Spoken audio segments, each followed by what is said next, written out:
We came without any plans, but it turned into a happy memory. Today was one of those days.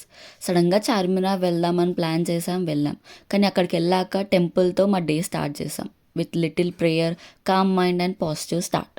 Then we had tea and maska bun. అలా కూర్చొని మాట్లాడుకుంటూ నవ్వుకుంటూ time ఎలా వెళ్ళిపోయిందో తెలియదు అసలు మాకు. Then we started exploring the streets, hand in hand, getting lost in the crowd and enjoying every second together. అక్కడ మేము ఫ్యాబ్రిక్ కన్నా మేమిద్దరం క్వారల్ చేసేదే ఉంది, ఇది తీసుకుందాం అది తీసుకుందాం, but we ended up buying some fabric. And then I bought a red helium balloon just because the moment felt light and joyful. ఆ కూల్ వెదర్కి, ఆ బెలూన్స్కి, ఆ మూమెంట్ చాలా అంటే చాలా బాగా అనిపించింది మాకు. ఇంకా మేము చార్మినార్ ఫేమస్ ఫుడ్ అన్నీ ట్రై చేసాం. And honestly it taste very good. తను నా బెస్ట్ ఫ్రెండ్. తను నా ప్రతి మూమెంట్ క్యాప్చర్ చేస్తుంటే చాలా హ్యాపీగా, ఫన్నీగా అనిపించింది. కొన్ని ఫ్రెండ్షిప్స్ ఎఫర్ట్స్ అవసరం లేదు, వాళ్ళు పక్కన ఉంటే చాలా అనిపిస్తుంది. I have few friends in my life and I'm blessed. Thank you for watching.